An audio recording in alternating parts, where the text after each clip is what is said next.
All right, we back on sports. I want to say this right now because it's going to have to be some real... Yeah, you see the way I'm acting today, right? Yeah, it's going to have to be some real talk today because y'all don't know how to act. And I say that because of the things that I've seen over the previous week with this Eagles fan base. Again, we already knew it was fucking embarrassing, but how far are you going to fucking take it? That's what I want to know. Because the things I've seen, it seems like Eagles fans are more worried about drama than actual football. I talk about football. You've got to be kidding me. These same called fans, these so-called fans, right? Don't know shit about football.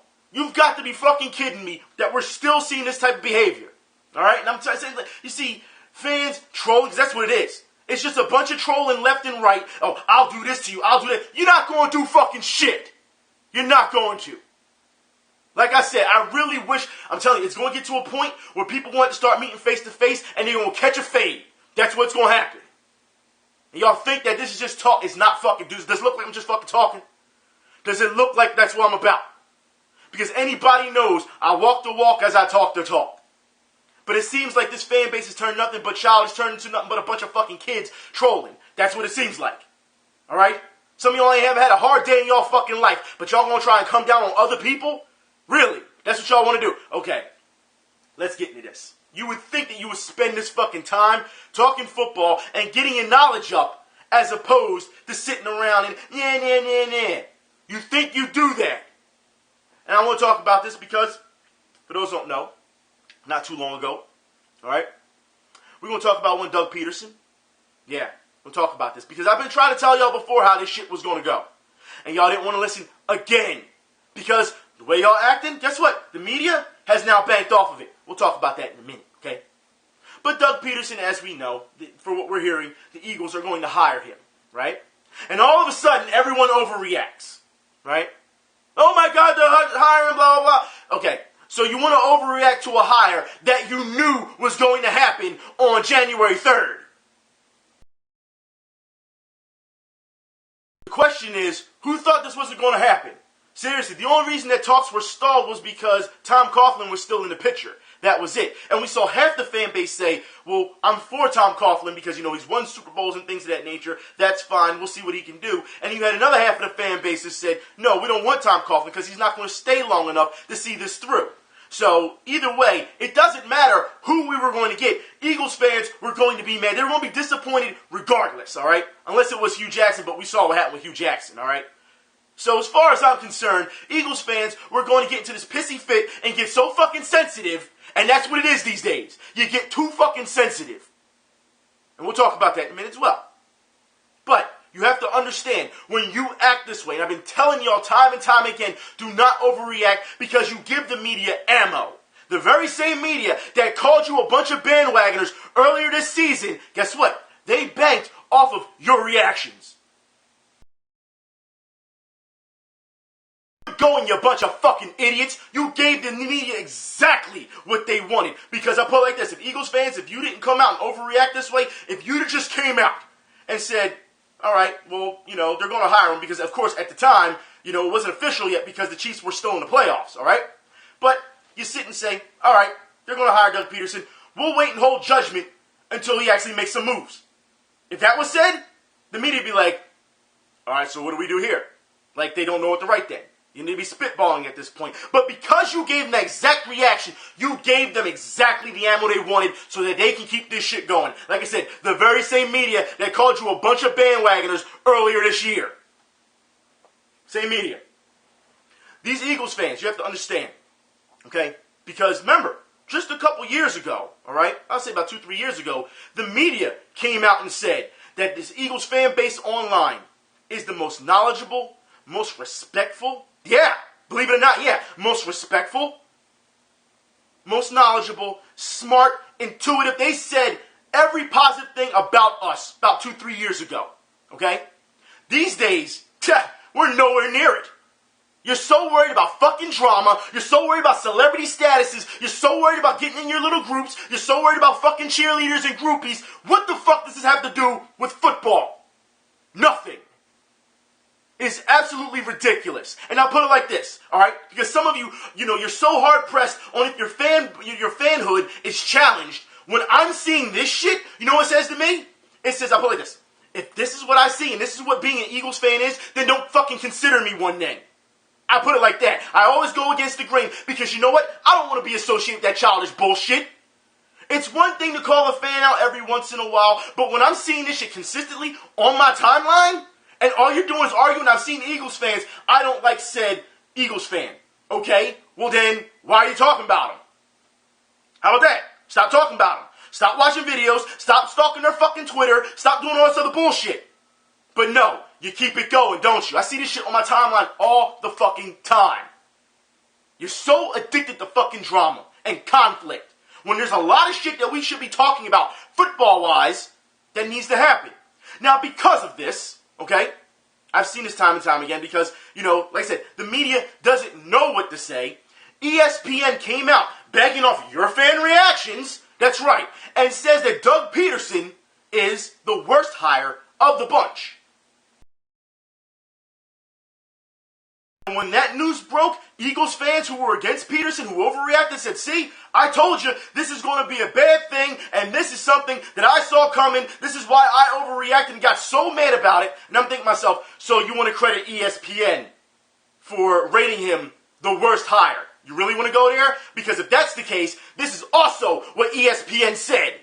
What's your biggest takeaway? And Mark, we start with you from these head coaching hires. I want to congratulate the Philadelphia Eagles and welcome you back into the National Football League. It's been a couple of years since you've been there, but the Philadelphia Eagles, from a time of possession standpoint, from a legitimate NFL offense standpoint, from double teams and controlling the line of scrimmage, this is a guy that will be able to get those things done and take the pressure off your defense. They will not lead the league in 3 and outs anymore like they have the last 3 seasons. So welcome back, Philadelphia. We know it's going to be Doug Pederson. So who is Doug Pederson? Just think Andy Reid. Pederson played quarterback for Reid from 96 to 99, joined his staff as an offensive assistant in 2009.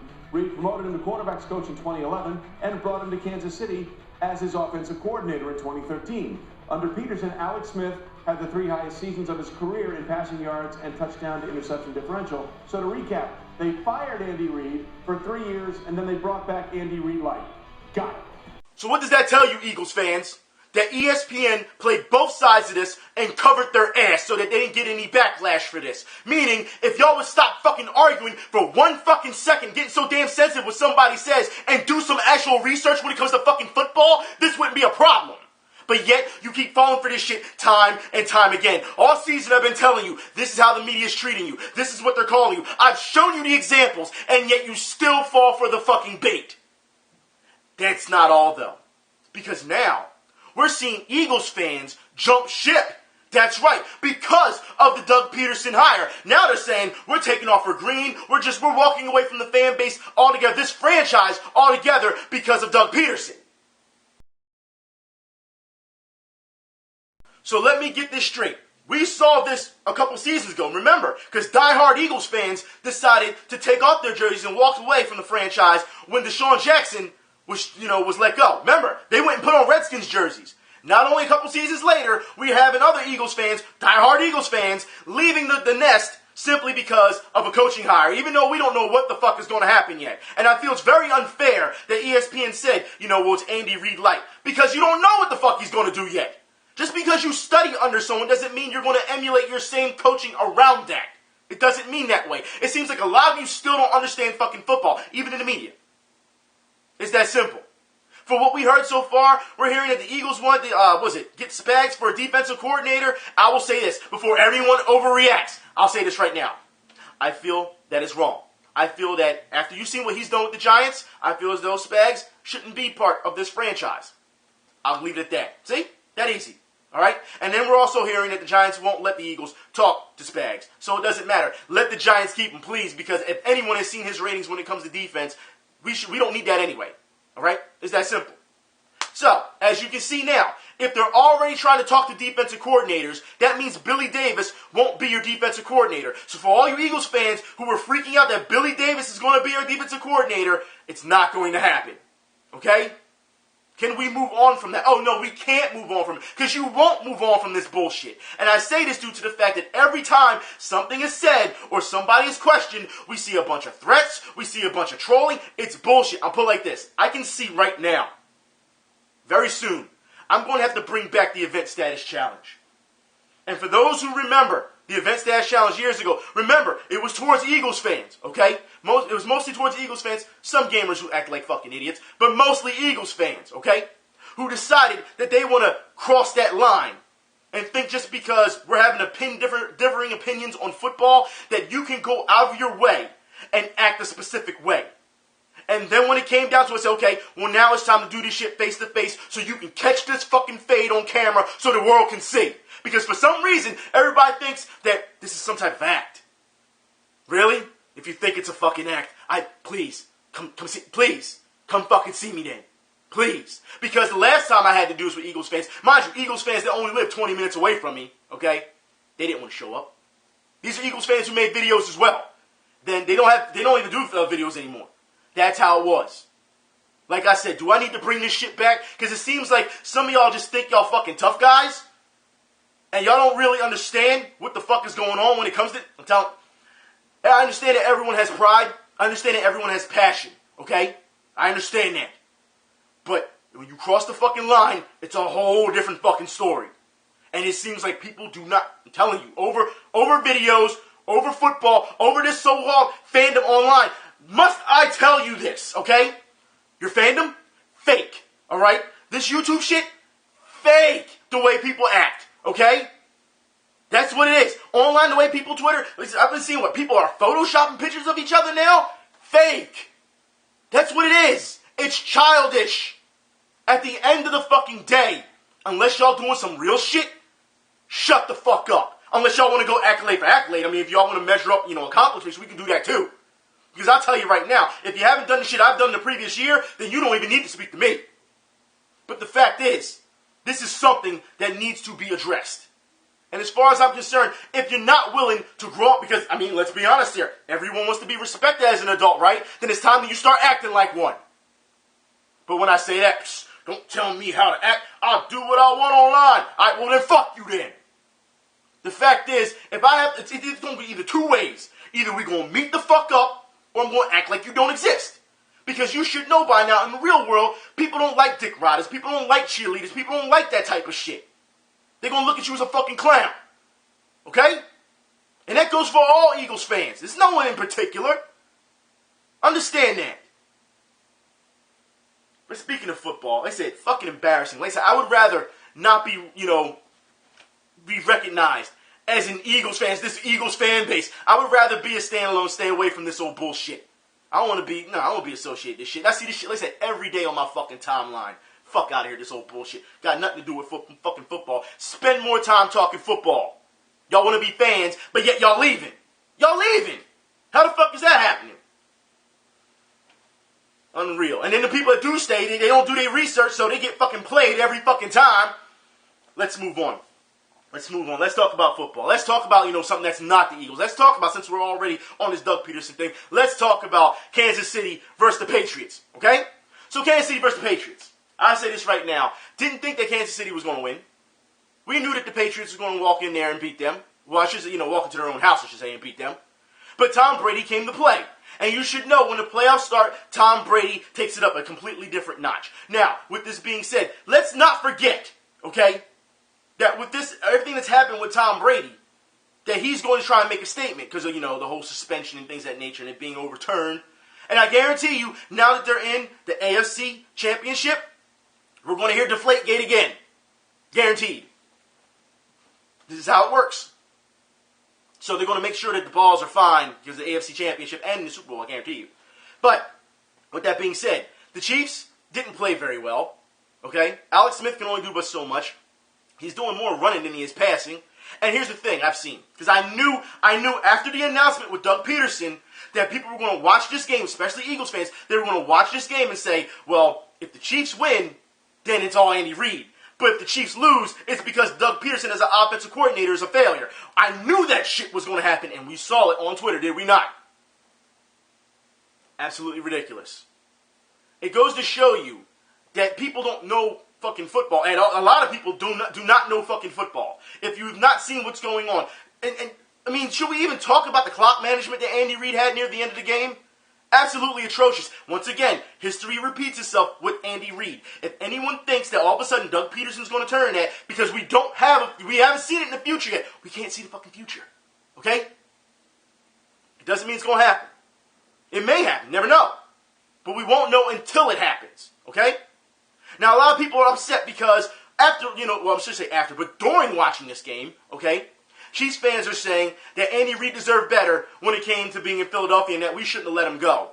And the very same Chiefs fans that said that, after they lost, was like, I hate Andy Reid. Just like that.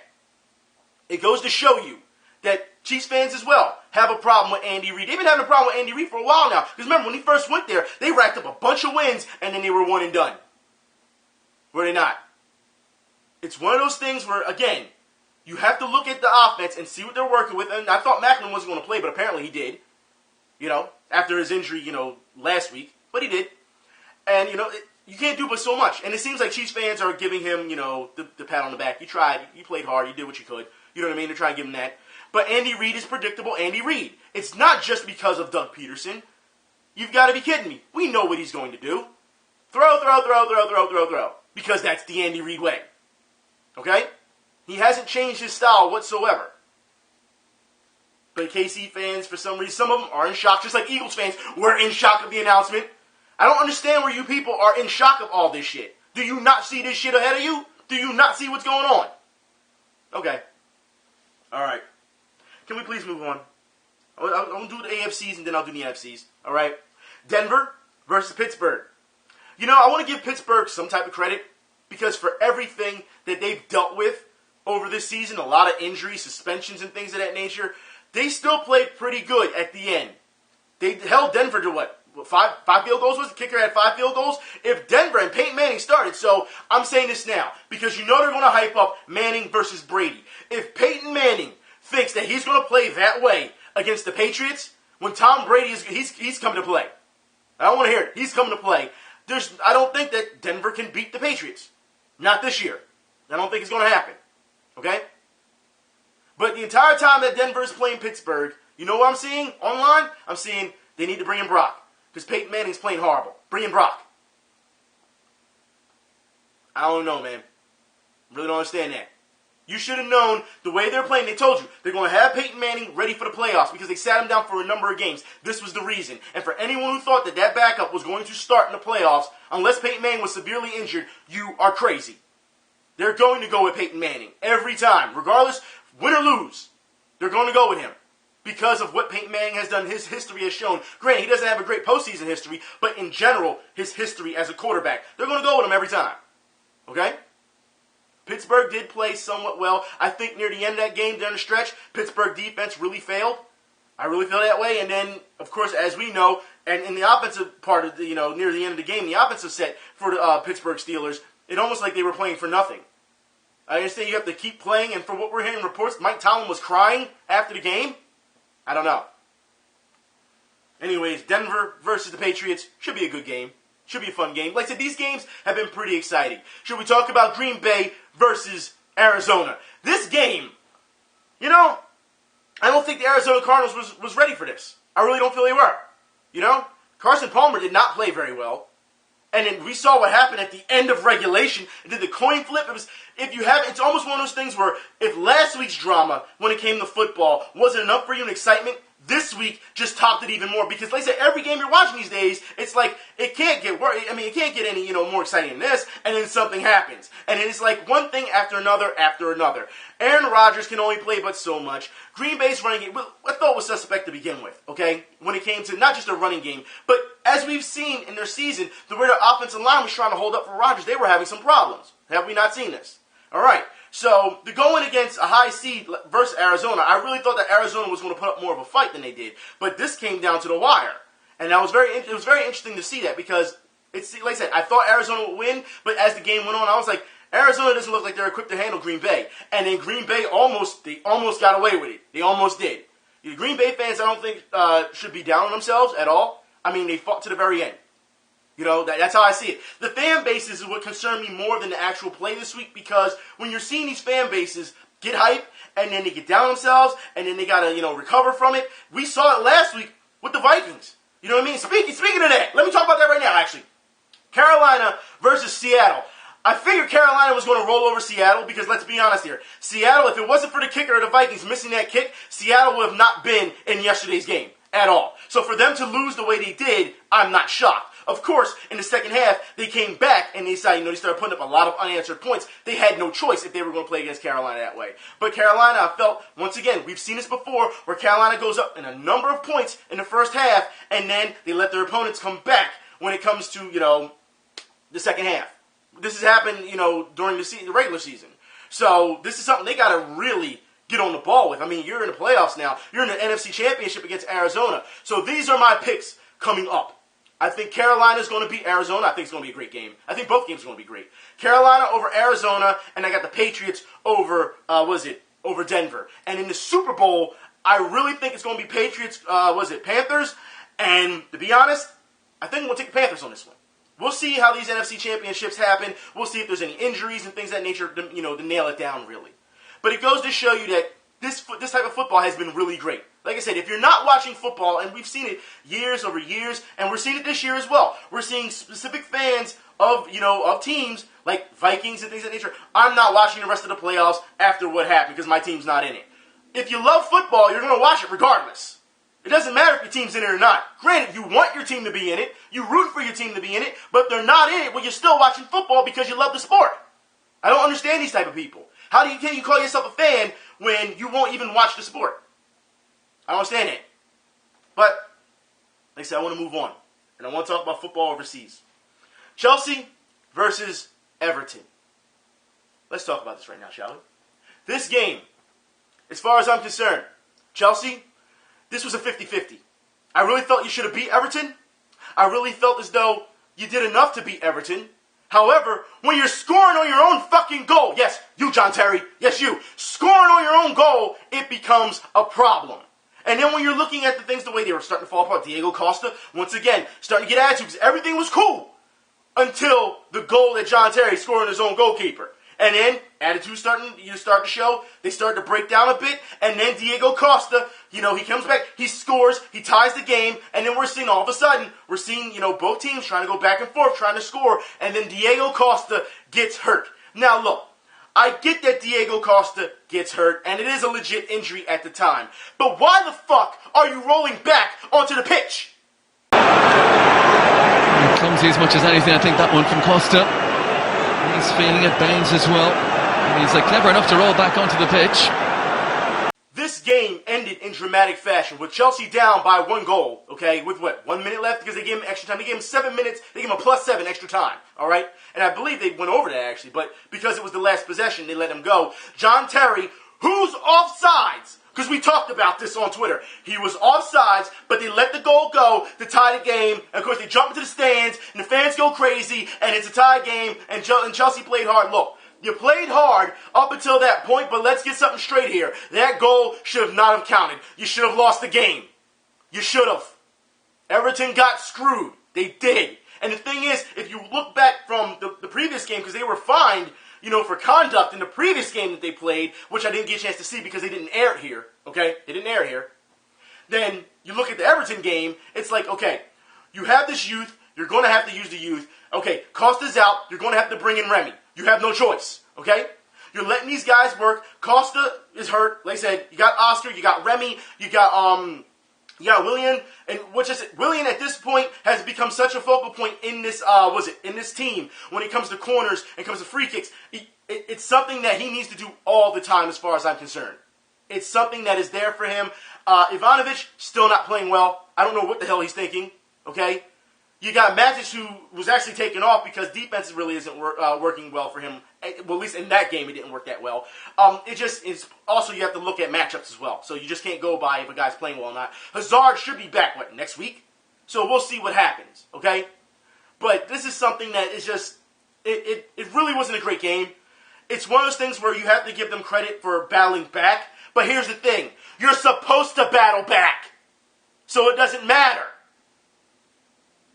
You get paid to battle back. It's the thrill of competition, the heat of competition. You're supposed to battle back. So as much as I want to give you credit for it, you know what I mean? I can't give you but so much credit for it. Unreal. I don't know. Like I said, we will see what happens next time because this team, like I said, even though they're still playing consistently somewhat well, and I've been giving them credit, Saturday was a really bad game. It was. All right? Because this is something clearly they should have won, and then they pretty much shot themselves in the foot, and then you let Everton get that momentum and take over, and then you got to battle back, and then in the last second with that dramatic move, yeah. I'm not very happy with that at all. You want to know what else I'm not very happy with? I want to talk about flopping. That's right. Football, again, but not overseas. No. We're coming back to the States. Now, we know that the championship not too long ago for the NCAA college football happened not too long ago. But the Griffin Force flop of the week goes to Bama. That's right. Tell me how you do not... Look, when this is a flop and it's not called, and I don't understand, once again, it's making its way to American football. Well, it has made its way to American football. But when it comes down to these college institutions and these, before they get to the pros, this is something that should be stopped immediately. Flap. And while I don't have anything against that team, that is unacceptable and it's embarrassing. Speaking of embarrassing, I want to talk boxing. Yeah, for those who did not get a chance to see Deontay Wilder's fight, heavyweight bout for the title, let me say this now. For those who are not familiar with Deontay Wilder, okay, this man has so much punching power. He has literally knocked out opponents and they've gone into seizures, okay? That's the type of guy, this punching power he has as a heavyweight, okay? So, when he fights his opponent, which is, a Polish opponent, tough opponent, okay? This fight started out as a lot of flash, a lot of picking around, a lot of taunting, all right? And it goes on until his opponent goes into momentum and gets caught with a clean shot. Clean shot. And when I mean clean, I mean this guy goes down like a heap. And you're thinking to yourself, okay, he's done, he's knocked out, but he'll be okay. The doctors come in and check on the opponent. Eyes rolled up into the back of his head. They got to bring in all the medical staff. They got to bring out the stretcher. His wife or his girlfriend runs to the ring to check and see if he's okay because he's not responsive. There's a problem. And I want you to hear what Deontay Wilder has to say about boxing because this, as far as I'm concerned, is very classy. Trainer, Deontay, congratulations. I know you went over and expressed your concern. What did you say? I know you expressed your concern to Archer. What did you say to him? I told him that he was a great contender, that the Polish people have nothing to be sad about. He was a true contender. He came and gave his all, and he gave a great fight for Brooklyn and ending the spree of 115 years, man. So thank you, Arthur Speaker, for your competitiveness, baby. And we see tonight what can happen when you run into a clean shot like you hit him with.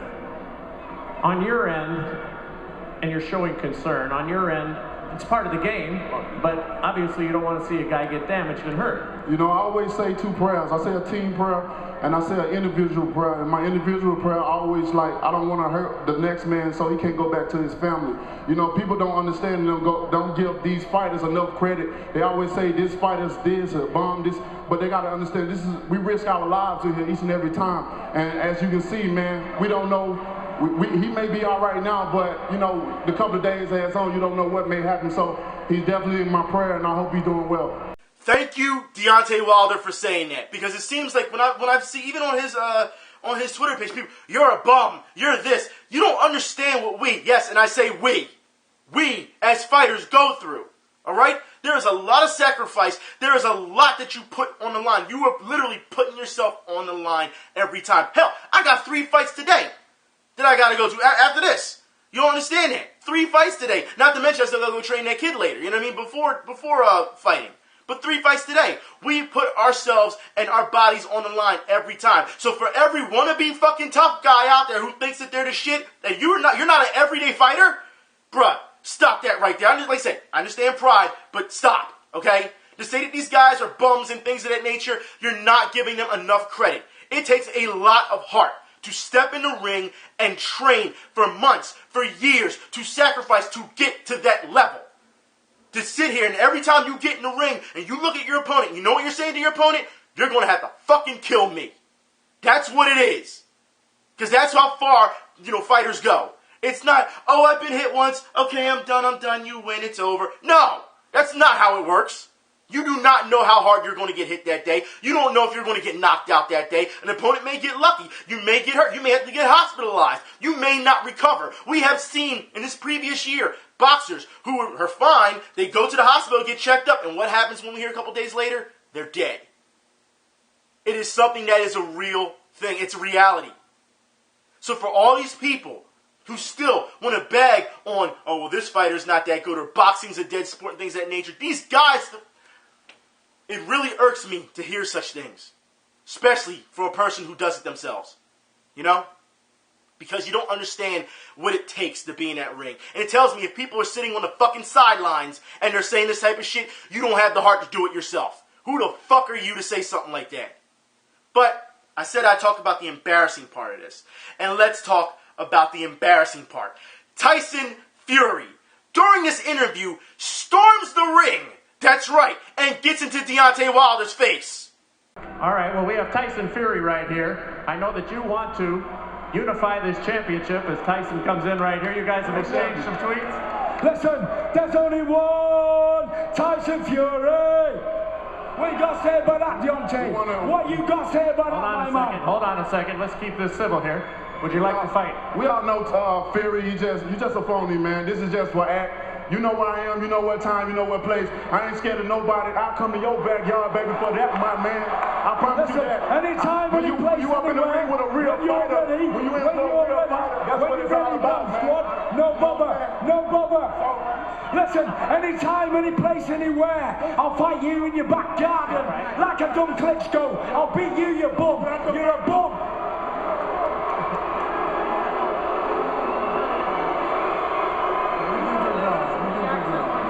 Well, that might not have been a good idea. You know, it's all. We already know this is just an act, baby. You're not a real fighter. This is an act. I don't play this. As you can see, baby, I don't play this, man. This is just an act that you're doing. You should be an actor. But when we do step in this ring, this ain't wrestling. This ain't the WWE, baby. When you do step in this ring with me, if you do, because this could have been done a long time ago, you can run around like you're a preacher and all that you want, but baby, I promise you, when you step in the ring, I will baptize you.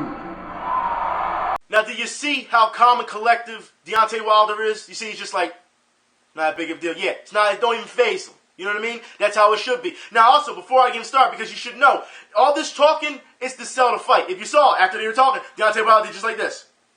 He pointed to him. Yeah, they're trying to sell the fight. That's all it is. But also understand, all this trash talk, at the end of the day, it comes down to these. As far as I'm concerned, Deontay Wilder will knock this man into next week.